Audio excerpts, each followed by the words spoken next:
This tutorial introduces a new paradigm for discovering causal relationships among events or activities. It forms the foundation of a new research direction in process mining, focused on uncovering causal process models from event logs. What makes the sun rise each morning? Some might start talking about theories involving the planets and astronomy. Well, I say it's because of the rooster's crow. Why? For those of you who have lived in, or near, a small village, you may have noticed that each morning, the sunrise is accompanied by the sound of a rooster crowing. Our tendency to assume that one event causes another simply because it occurs beforehand is a well-known fallacy, expressed in Latin as post hoc ergo propter hoc, meaning, after this, therefore because of this. For example, claiming that the roosters crow before sunrise causes the sun to rise. So, correlation and causation are two different things. Associative relationship. Two variables are associative if they tend to change together, without implying that one causes the other. Example: ice cream sales and drowning incidents both rise in summer, but one does not cause the other. Causal relationship. A causal relationship means that a change in one variable directly brings about a change in another. Example: administering a specific drug reduces blood pressure. The drug causes the effect. Understanding causality, not just association, is essential for making effective intervention decisions. To improve outcomes, we must identify the true causes behind the data. An intervention is a deliberate change in the values of certain variables, usually to establish the causal effect of one variable on others. If we are interested in interventional analysis, such as a what-if scenario on how changing one variable affects flow time, we need a causal model to compute this. Our work belongs to the field of process mining, and our main input is an event log. Each row in the log represents an event in a process instance, also called a case. The minimal requirements for process mining are that every event can be linked to both a case and an activity, and that events within a case are ordered by time. The output is a process model, which can be represented in various formats, such as Petri nets and business process model and notation, BPMN. The problem in process mining is in the way we interpret the basic relation of an arrow between two activities. Usually, in most of the mind models, this arrow means that instances of A happen before instances of B, but this is in many times not enough. What about questions like, does this mean that if A does not happen, then B cannot happen? Or, if A is skipped, can B still run? Or, if A gets more resources, does B start sooner? Or, can B start before A finishes? Or, is B dependent on A at all? We cannot answer these questions relying only on process mining techniques and require an understanding of whether instances of A are the cause of instances of B, or the other way around, or not at all. To this end, we need causal discovery techniques. Causal process discovery helps us understand the causes behind certain outcomes. We can look at process models from two complementary perspectives, process and causal. Both are essential if we want to explore the potential consequences of an intervention, such as what happens when we change resource allocation for certain activities. Process results can change due to interventions, like increasing or reducing the resources needed for a specific activity. For example, in a mortgage approval process, after the loan is approved, the bank sends an email to the customer and archives the request. The process model discovered using standard techniques will likely show that the accept activity is followed by the email activity, which is then followed by the archive activity. The causal model for the same event log, however, will show that accept causes both email and archive directly. Now, if we want to shorten the process end time, the causal model tells us that sending the email earlier will have no effect, because accept is the true cause of both actions, and their order does not influence the overall completion time. The LINGAM, linear non-Gaussian acyclic model, algorithm is a causal discovery method that identifies the causal ordering and connection, strengths among variables based on the assumption that the data follows a linear, non-Gaussian, and acyclic structure. It works by modeling the data as a linear combination of its causes, plus a non-Gaussian noise term. LINGAM relies on regression as a key step in identifying causal relationships by estimating how each variable can be explained as a linear combination of other variables, its potential causes. Lingam uses regression to express each variable as a linear function of its potential causes and exploits the independence and non-Gaussianity of the residuals to uncover the causal direction. We adapted Lingam, originally developed to distinguish between the functional direction of numeric variables, to cope with timestamps and rely on time precedence between events that result from conventional process mining. When we analyze a sufficient number of instances, we can in essence look at the pattern received from the noise in the data, and accordingly set the direction as long as the error distribution is not Gaussian. In causal discovery and inference, there are three fundamental causal patterns that form the building blocks of any causal structure. A causes B, and B causes C. Here, the mediator B transmits the effect of A to C. B causes both A and C. Here, the confounder B is a common cause of A and C. A and C cause B. Here, the collider B is caused by both A and C. We apply causal discovery techniques to the timing of activities in the process log to uncover causal dependencies among their executions. We call these causal execution dependencies, and we denote them with the letter C above an arrow connecting two nodes.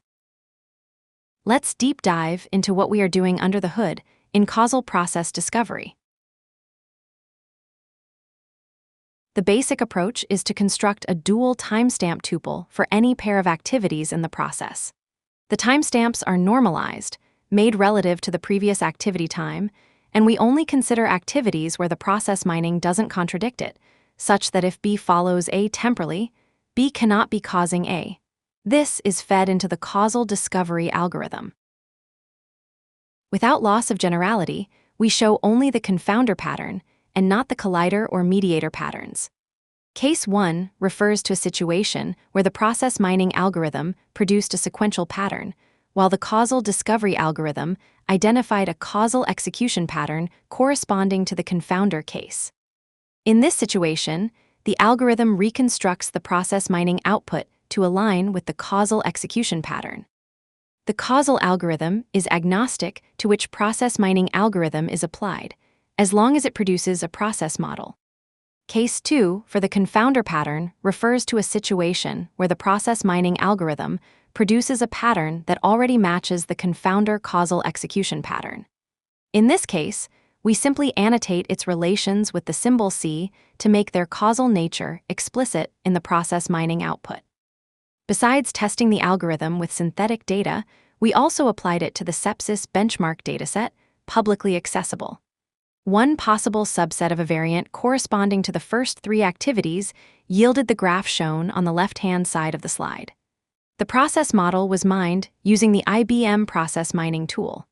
The right-hand side shows the corresponding causal view for the same three activities. The basic algorithm we have presented so far addresses the case of a single variant, that is, a single path from start to end in the model graph, or, in other words, a unique sequence of activity types. While it worked well for simple process variants, it was somewhat naive when dealing with multiple variants. In reality, each process can be composed of several variants, each representing a unique execution sequence of activities. Next, we will introduce the multivariant case, the algorithm designed to unify these multiple variants into a single coherent causal model. To enable a causal process view, and as in most BPM-related work, our basis is a process event log, from which we derive cause and effect relationships. As mentioned earlier, the basic algorithm addressed the discovery of causal relations between activities in a single variant, but fell short when it came to combining multiple variants, which may involve a variety of alternating causal dependencies. For example, in a loan application process, screening may lead to a credit check, which then leads to approval. However, in some cases, screening may directly lead to approval. A simple union of these variants cannot capture this variation.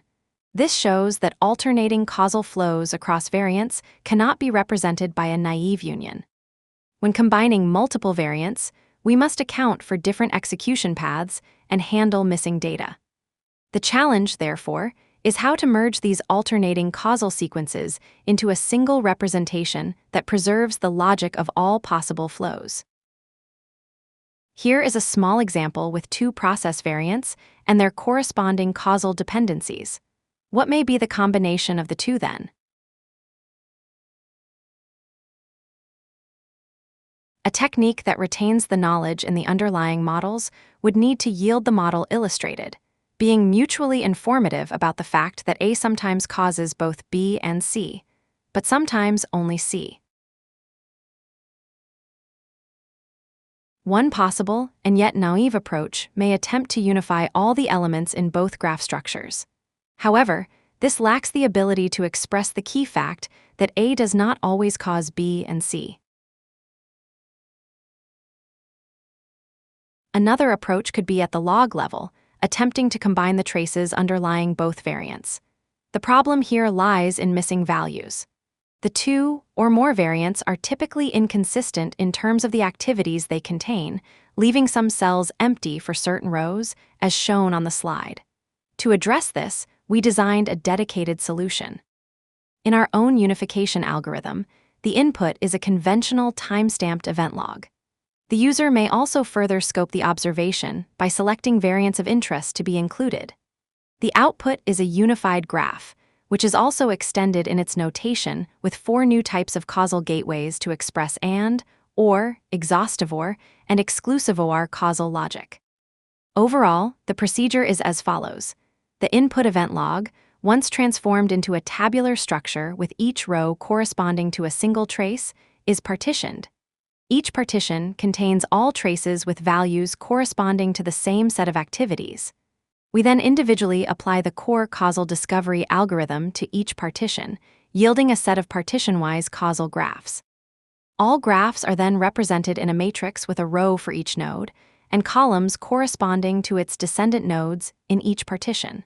The matrix is then scanned in a certain deterministic manner to annotate it with the emergence of the various gateways. Eventually, the matrix is translated back into a single graph representation. An optional step could be employed for the simplification of non-exhaustive or gateways. The implemented algorithm has been released as open source as part of the SAX BPM library. To evaluate its scalability and performance, we tested it on 3 open datasets, RTF, Sepsis, and BPIC12, as well as 2 industrial datasets. Helpdesk, provided by the IBM process mining tool, and the sterilization process of kits at the Chroma Geobota company. As can be seen, within the same activity count interval, the linear fit achieved almost the same degree of accuracy. The results for the 2 industrial datasets were validated by domain experts. As an example, let's look at a simple part from the helpdesk process, consisting of 2 variants.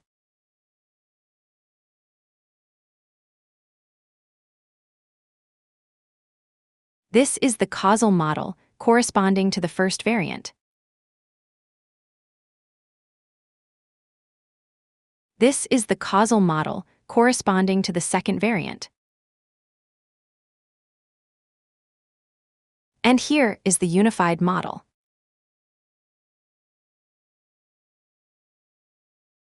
Aside from being open-sourced, we also embedded the algorithm in the IBM process mining tool. In its ability to highlight which process activities affect a target KPI the most, such as process execution duration, we employ the causal model to filter out activities that do not reside along the causal path toward the total duration of the process. To learn more about SAX, you're welcome to explore our open-source library, SAX BPM. You can also check out our related research papers, where we dive into some of the theoretical foundations, such as causal processes, how we develop the evaluation scale, and our parallel efforts to build a standard benchmark for assessing LLM's ability to reason about business processes. And of course, if you'd like to get in touch, feel free to reach out to us by email. Thanks for watching this tutorial.